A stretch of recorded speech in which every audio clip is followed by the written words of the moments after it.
Nossa, que emocionante. Muito obrigada. Bom, eu sou Maria Tereza Gomes e vou começar uma conversa aqui com a Márcia, tá certo? A nossa intenção é que vocês também façam perguntas na medida que a gente vai conversando. Antes de começar, eu gostaria de convidar também a professora Tânia Casado para subir aqui e ajudar a gente nessa conversa. Palmas para a professora Tânia.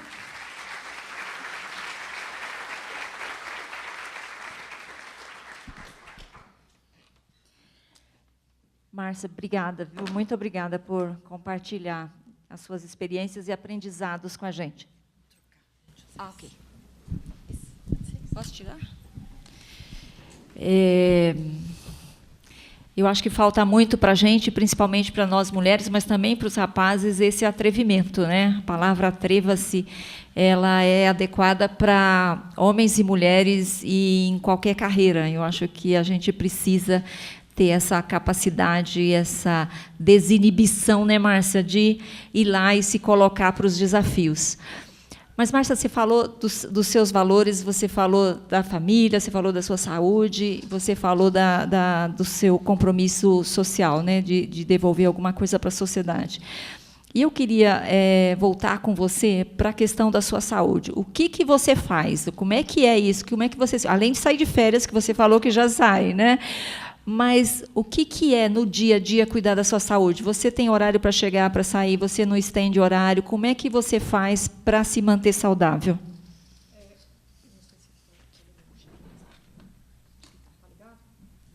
Tem que ligar. Toma esse aqui. Pronto. Na realidade, horário a gente não tem mesmo, né? Não tem. E até a gente brinca porque não tem horário, às vezes, nem para ir no banheiro, né? Não está na agenda, a gente não consegue sair nem para ir no banheiro. Mas nos Estados Unidos não sai, todo mundo trabalha às 5 da tarde? Então, mas é uma coisa bastante interessante, porque a gente, como latino, tem essa mania, né, de trabalhar até tarde, e eu continuo fazendo a mesma coisa lá. Eu realmente trabalho, em média, 10, 11 horas por dia, mas é uma opção minha, obviamente a empresa não nos obriga a fazer esse tipo de coisa. Mas o que a gente faz? Como eu disse, eu tenho que cuidar da minha saúde, não só física, mental, social, espiritual. A nível físico, o que eu venho me disciplinando ao longo desses anos é, pelo menos 3 vezes por semana, fazer alguma coisa, nem que seja sair para andar com o cachorro, e aí, obviamente, a gente anda um pouco mais forte. E, como neva, onde eu moro, eu tive que desenvolver alguns processos internos também. Então, eu tenho uma maquininha de step, bem simplesinha, que fica na sala de televisão, e o que eu acabo fazendo é focando um pouco nisso. Então, eu tento, obviamente, achar esse espaço dentro de uma agenda que é bastante complicada sempre. Ontem mesmo, por exemplo, eu tentei ir para a academia e falei, é 30 minutos só, é o que eu tenho, está ótimo. Mas a gente tem o compromisso de cuidar da gente mesmo. Algumas outras coisas que são bastante interessantes, e eu acho que cabe a gente também pensar, eu fiz educação física, eu só não me formei aqui pela USP, mas eu fiz 3 anos e meio de educação física. Então, para mim, e você, minha irmã, sabe disso, quantos anos eu joguei, fui federada, enfim. Esse ambiente faz com que a gente desenvolva hábitos um pouco mais saudáveis. Mas, quando você começa a trabalhar, tudo isso vai embora, né? A gente fica sentada lá no escritório e só come porcaria. E nos Estados Unidos não tem almoço. Nos Estados Unidos, você come lanche na hora do almoço ou pizza, né? Você come pizza ou hambúrguer ou sanduíche na mesa de trabalho. Então, eu desenvolvi um processo também que eu como o menos de porcaria possível, mas eu acabo comendo o que tem para comer lá. E aí, à noite, obviamente, a gente faz a compensação.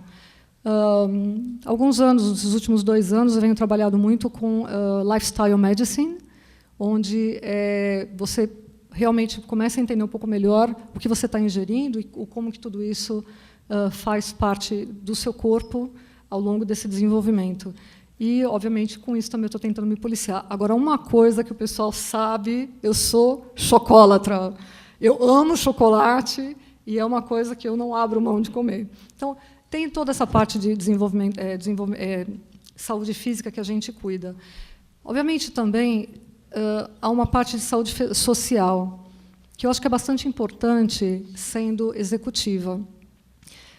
Para os homens, às vezes é muito fácil, na vida profissional, quando você fala, e aí, vamos jogar um futebol?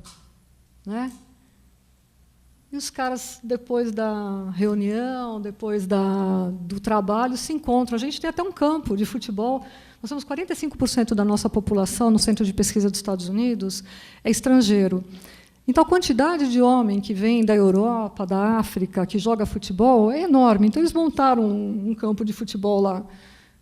E eles, depois, toda quarta-feira, eles jogam futebol. Então, os homens, não, vamos jogar futebol? Vamos jogar futebol. E socializa.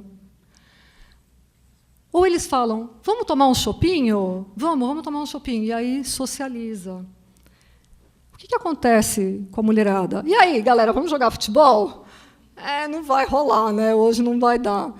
Não, vamos sair tomar um chopinho? Vou falar para o meu marido que eu vou deixar de ir para casa, ajudar a preparar o jantar, cuidar do meu filho para tomar o chopinho. Então, existem algumas coisas que são diferentes. E aí é onde a gente tem que ser criativo e colocar na agenda e se forçar a fazer alguns eventos sociais para que a gente também possa interagir melhor.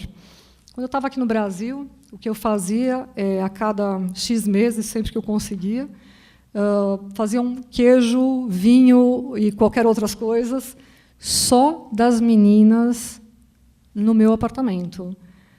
E quem não tiver babá ou não conseguir com quem deixar o filho, traz o filho. Porque nós vamos colocar eles para ver televisão, videogame, o que for, e nós vamos ficar nós juntas conversando. E aí é o momento onde a gente faz essa socialização. Então, nós, como mulheres, precisamos buscar esses outros artifícios para que a gente possa buscar uma socialização que vai trazer essa saúde também. Porque nós também precisamos de networking. A gente também precisa ser colocado em evidência. Eu estou participando agora de um grupo que chama Circle of Advisors, dentro do grupo de Healthcare Business Women Association, onde nós somos todas altas executivas, então de diretoras para cima, onde a gente se reúne com uma coach para conversar sobre as nossas carreiras, os nossos desenvolvimentos, os nossos desafios do dia a dia, como superar esse desafio. Então, são maneiras como a gente acaba buscando para poder entregar essa saúde social. E, obviamente, tem a parte de saúde mental, que eu já falei para vocês, que eu preciso da minha sanidade com as férias, e, obviamente, saúde espiritual. A gente não pode deixar isso de lado. Independente de qual seja a sua crença, você precisa realmente deixar um tempinho, nem que seja no final do dia, para rezar, ou meditar, ou, enfim, independente da sua crença, nem que você durma fazendo isso, mas que você possa tentar entrar nessa sintonia também. Não sei se você quer fazer pergunta. Eu queria fazer mais uma pergunta para a Márcia. Ô, Márcia, sendo executiva no Brasil e sendo executiva nos Estados Unidos, que diferenças você percebeu no ambiente de trabalho sendo mulher, né? O que tem de diferente lá, de diferente aqui? O que nós podemos aprender com eles? O que você está levando de aprendizado daqui para lá?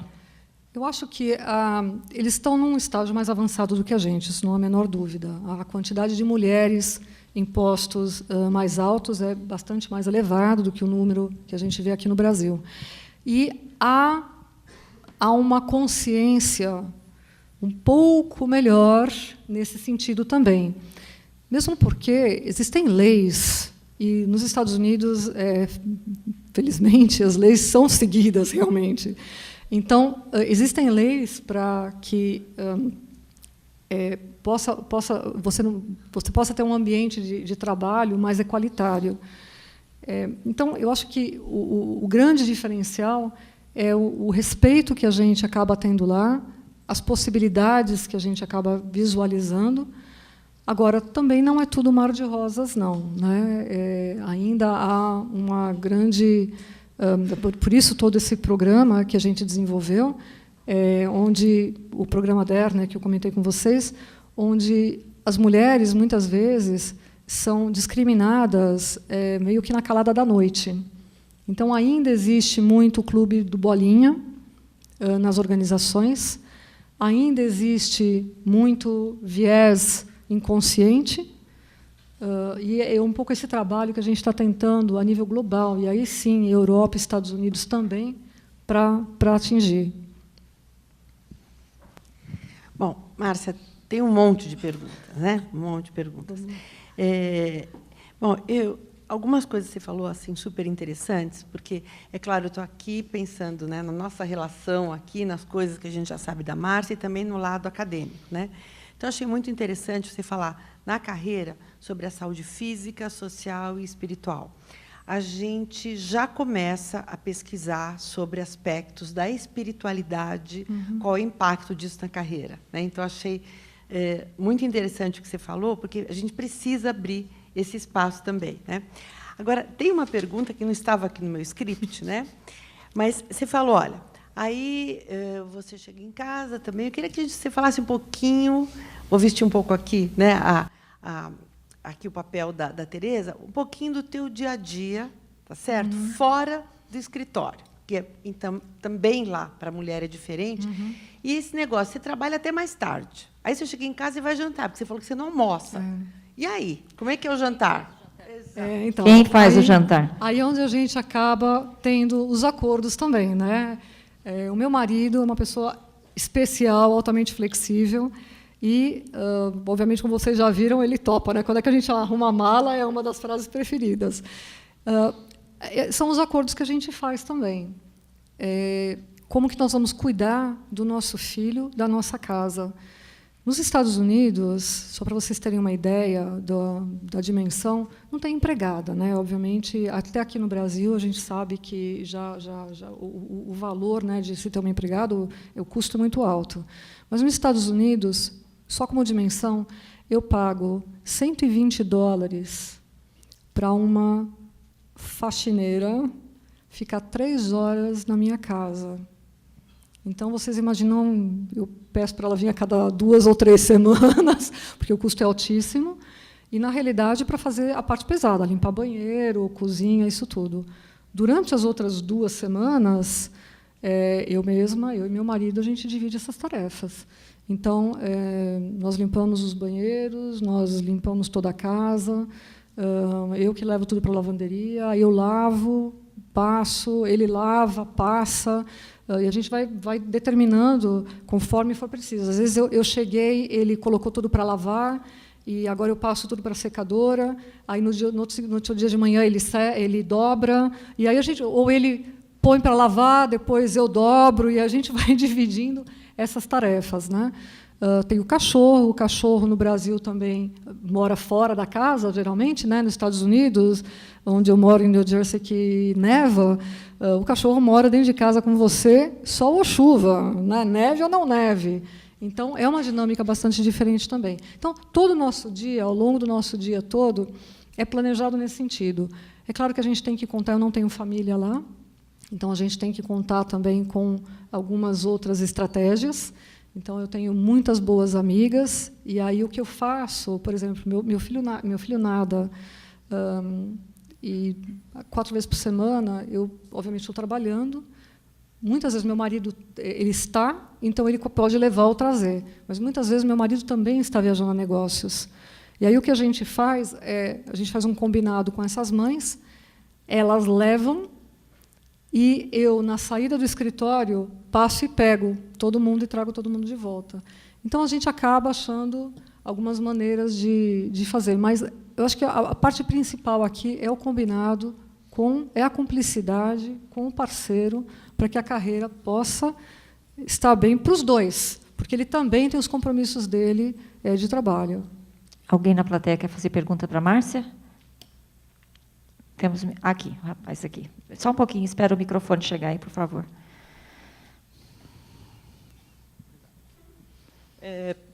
Pode se apresentar? Alex. Eu tenho mais uma curiosidade, né, muito pela questão de pesquisas, que está acontecendo bastante, sobre sobre as pessoas os jovens de hoje, né, que não estão dentro do mercado de trabalho, né, muito, acho que pela visão hoje que falam que os jovens estão muito mimados, né? E minha opinião, a minha pergunta é, como é que a senhora, como executiva, vê os jovens de hoje e se há algum problema, se pode ser corrigido? Eu acho que o jovem hoje é bastante energético, bastante criativo, e a gente tem que realmente ajudar a colocar, vamos dizer, a afunilar toda essa energia na direção onde ele possa ter maior sucesso, não só dentro da nossa organização, mas para ele mesmo dentro da carreira. Agora, o jovem também vem usando um pouco o desenvolvimento de carreira mais ou menos como se fosse videogame, né? Então, eu passei aqui, eu já fiz o que eu tinha que fazer, qual o próximo nível, né? Como é que eu vou para o próximo nível, como eu vou para o próximo nível? E, obviamente, a gente tem essa consciência também, quando a gente desenha os desenvolvimentos de carreira, como que a gente pode manter o jovem estimulado no que ele está fazendo e, ao mesmo tempo, entendendo que, se ele estiver pronto, sim, nós vamos promover, nós vamos passá-lo para o próximo nível, como se fosse no game. Mas, se ele não estiver pronto ainda, ele precisa ganhar isso. Então, existem várias estratégias que a gente usa, né? Então, por exemplo, ele estando preparado, obviamente, eu tenho jovens que foram recentemente contratados e que são fenomenais, e em menos de 1 ano e meio ele recebeu a próxima promoção. Agora, outros jovens ainda não estão naquele nível. O que a gente tem que fazer é buscar, por exemplo, há uma movimentação lateral onde eu possa colocá-lo para fazer um novo projeto e ele possa continuar sendo estimulado e perceber que ele ainda não aprendeu tudo o que ele precisaria para ir para o próximo nível. Muitas vezes também a gente fala do programa de shadowing, né? Coloca ele perto de alguém que é do nível superior que ele está almejando, para que ele entenda o que aquela pessoa faz, que nível de responsabilidade que aquela pessoa tem e como quais são as habilidades e os conhecimentos que, na realidade, ele vai ter que adquirir. E eu acho que aí é um pouco daquele, em português não lembro como fala, self-awareness, né? A percepção própria, que a pessoa começa a ver, opa, espera um pouquinho, eu realmente não estou lá ainda. Não saiam daí, gente. Nós vamos fazer uma selfie. Peraí. Você falou em selfie? Vamos fazer uma selfie. Gente, olha aí, ó. Fica aí, ó. Todo mundo. Pronto. Jornalista, né? Lá atrás, o microfone. Bom, esse ano a gente teve, pelo que eu percebi, bastante manifestações sobre diversidade, coisas do tipo. E nesse cenário, como que você faz para liderar uma equipe onde realmente é diverso mesmo? Você tem umas 10 pessoas, onde cada membro ali tem um perfil único, assim, diversidade mesmo. Como que você faz? Eu gosto muito de conversar com as pessoas, né? Eu tenho a minha equipe aqui, quem trabalha há algum tempo já comigo sabe que, independente do nível da pessoa, pelo menos uma vez por ano eu converso com todo mundo de todos os níveis na minha equipe. Quando eu trabalhava aqui no Brasil, eu tinha uma equipe de 50 pessoas, então, fora todo o trabalho, obviamente, você fala, o que é isso, uma vez por ano? Colocando tudo isso na agenda é bastante interessante orquestrar. E, para mim, é muito importante conhecer esses talentos. Eu, uma vez por ano, converso com todo mundo pessoalmente, e as minhas perguntas são sempre voltadas a o que você mais gosta de fazer? Onde que eu posso colocar você para que você dê o seu melhor? E o que você quer como seu desenvolvimento de carreira? E o que a gente acaba fazendo também? Eu tenho reuniões semanais com os meus gerentes, semanais. E nessas reuniões semanais com os meus gerentes, eu não quero revisão de projeto. Eu faço revisão do que está acontecendo, como é que as pessoas estão, eles estão conversando com as pessoas, como está o desenvolvimento desse grupo, e, junto com os meus gerentes, então, a gente acaba montando tudo isso. Mas é uma preocupação muito grande, da maneira como eu vejo, para que a gente tenha essa interação e conheça o que cada um quer para o seu próprio desenvolvimento e como que cada um pode melhor contribuir.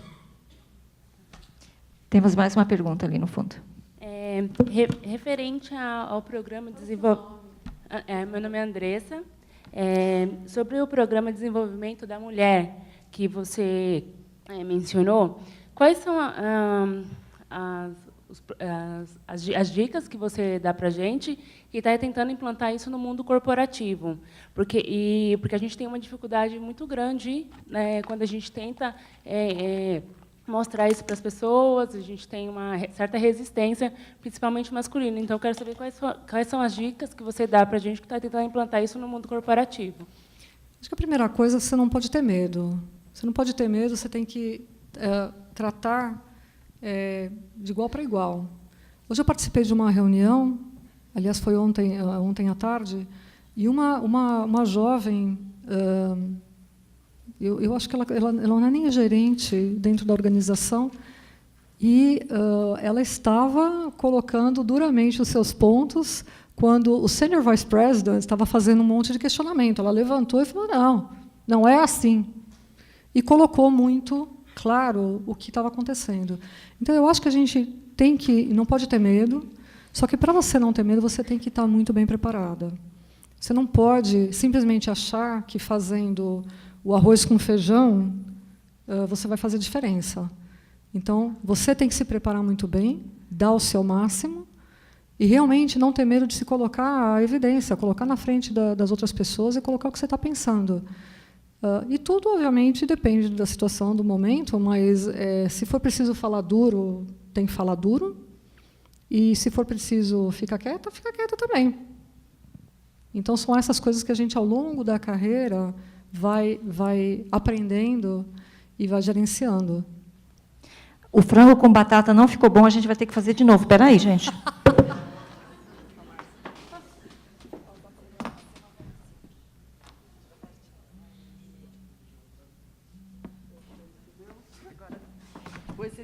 Aqui, você. Oi, boa noite. Meu nome é Damiane. E eu tenho duas questões. A primeira, como que foi o impacto da sua gravidez na sua carreira? E a segunda é como que funciona o mentoring na sua empresa? O mentoring. Porque eu já participei de uma empresa onde essa ideia surgiu do funcionário e quem fazia o mentoring não estava muito engajado. Então, eu queria saber como que funciona numa empresa estruturada. Vamos conversar um pouquinho, então, sobre essa parte de gravidez, licença maternidade, que é um tema bastante... Obviamente, meu filho tem 13 anos já, então toda essa parte, para mim, ficou um pouco para trás. Mas é muito importante que a mulher ela entenda que não há melhor momento para se engravidar. Não adianta ficar pensando, não é o melhor momento agora, não é o melhor momento. Não. Você tem que planejar e fazer a sua vida acontecer. Dentro do processo de maternidade, a minha maternidade, na realidade, eu estava numa outra empresa, então eu realmente fiquei os 4 meses de licença maternidade e eu voltei a trabalhar na sequência, mas eu fiz uma preparação psicológica com meu filho, né? Todo mundo falava que eu era louca, porque eu falava com meu filho. E eu falei para ele, eu vou colocar você de volta, eu vou colocar você num berçário com pessoas que eu selecionei para cuidar de você, que são altamente qualificadas, porque eu amo o que eu faço. Eu amo você demais, mas sem o meu trabalho, sem a minha contribuição social, eu também não sou eu. E meu marido falava para mim, você é meio louca, né? Falar isso com a criança, o bebê tem 4 meses de idade. E eu falava isso várias vezes para ele ao longo. E eu deixei meu filho no berçário, fui trabalhar, e quando eu voltei, a diretora da escola falou para mim, a diretora do berçário, falou, Márcia, você foi a única mãe que não chorou. E o seu filho foi a única criança que não chorou. Então, se funciona ou não, eu não sei, mas eu gerenciei a minha licença maternidade dessa maneira, eu realmente cumpri isso. Hoje, na RECT, nós temos um plano mundial dentro do programa de DER, onde a gente batalhou em vários países. Você sabe que as mulheres não têm 4 semanas, 6 semanas de licença maternidade. A RECT, hoje, a nível mundial, oferece a todas as mulheres que trabalham com a gente, independente da legislação local, no mínimo 16 semanas de licença maternidade e, no mínimo, 5 dias de licença paternidade. Então, nós estendemos esse benefício dentro do programa, não só pensando nas mulheres, mas pensando nas famílias. Aqui no Brasil, há muitos anos, e eu tenho muito orgulho porque eu participei dessa tomada de decisão, nós implementamos a licença maternidade de 6 meses, porque é a recomendação da Sociedade Brasileira de Pediatria por causa do aleitamento materno.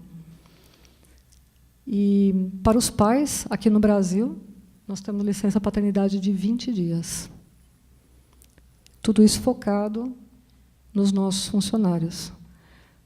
A sua segunda pergunta... Mentoria. A mentoria. Então, isso também é uma coisa bastante interessante de conectar com a licença maternidade. Eu falei um pouco do programa de mentoring que a gente tem aqui, que segue o que qualquer outra organização faz.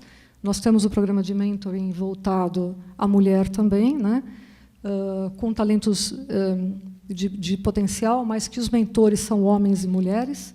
E nós temos também um programa de mentoring para as mulheres que estão voltando de licença maternidade.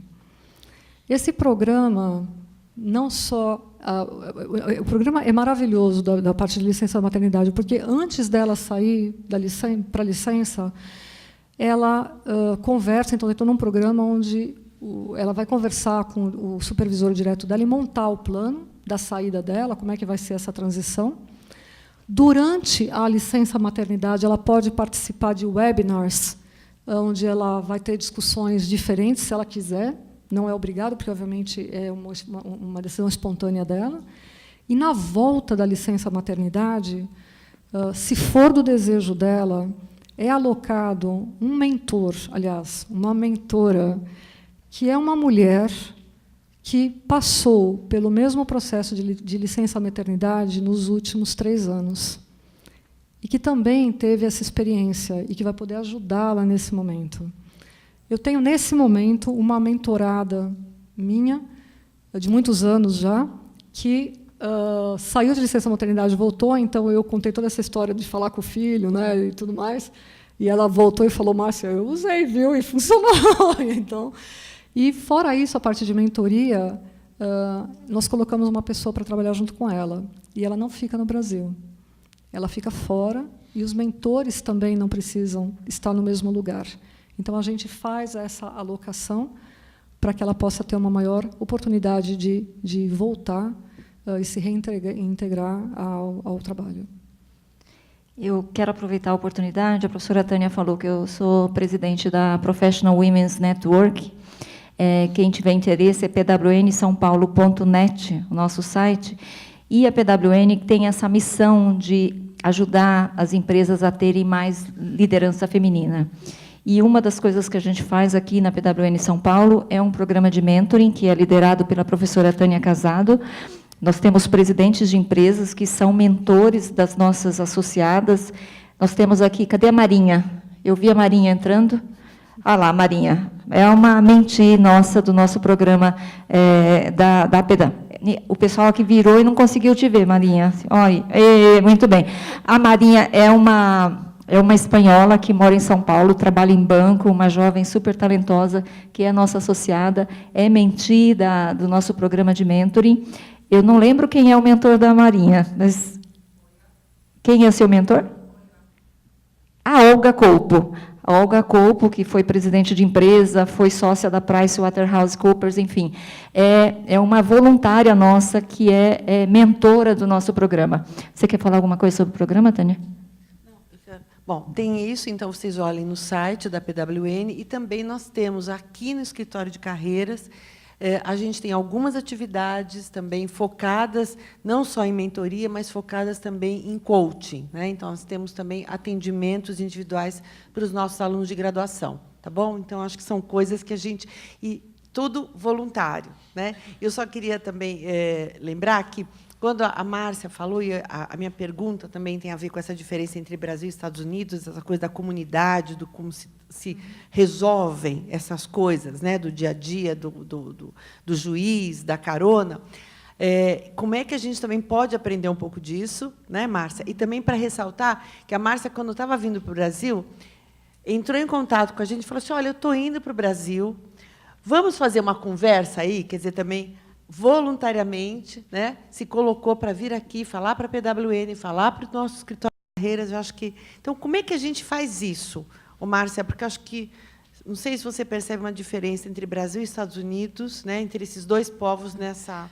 Eu acho que tem um pouco de tudo aí, né? Eu acho que há um comprometimento pessoal muito grande. Como eu falei para vocês, eu me comprometi com os meus pledges nesses últimos anos a realmente trabalhar nesse sentido também. Eu acho que o brasileiro, falar que o brasileiro não faz trabalho voluntário também é uma crueldade. Eu sempre fiz trabalho voluntário, trabalhei em igreja, né, com jovens, trabalhei na Regional de Santo Amaro há muito tempo, muitos anos, na realidade. Então, eu sempre estive voltada a trabalho social. Trabalhei em berçários, como chama, em centros de educação em favela, enfim. Eu acho que é um pouco a gente tem que, se isso faz parte dos nossos valores, eu acho que independente de onde a gente esteja, vai primeiro passar isso. Nos Estados Unidos, o serviço voluntário também é um pouco mais fácil do que aqui no Brasil, né? Existe muita, por exemplo, aqui no Brasil, o próprio trabalho voluntário que eu faço. Aqui no Brasil, juízes e oficiais são normalmente formados em educação física. Então, você não pode simplesmente fazer esse trabalho voluntário. Enquanto nos Estados Unidos, há uma divulgação muito grande de diferentes tipos de trabalhos que possam ser feitos. Agora, isso não dá desculpa para a gente não fazer trabalho voluntário aqui. Tem muita coisa que dá para fazer. E, muitas vezes, as empresas publicam trabalhos também que você possa, as universidades, as empresas, que você possa colocar. Eu acho que cabe um pouco a cada um aqui rever o seu papel, o seu valor e buscar uma maneira de ajudar. E eu estou aqui com a minha irmã, que não vai deixar negar quantas horas eu ficava fora de casa com todo o trabalho. Eu estudava, trabalhava, trabalho voluntário. Se você quiser, você faz acontecer. E parece que a hora se multiplica, é uma coisa maravilhosa. Quanto mais você dá, mais você recebe. Quanto mais você faz, mais horas você tem. Quem não quer mais horas, é maravilhoso.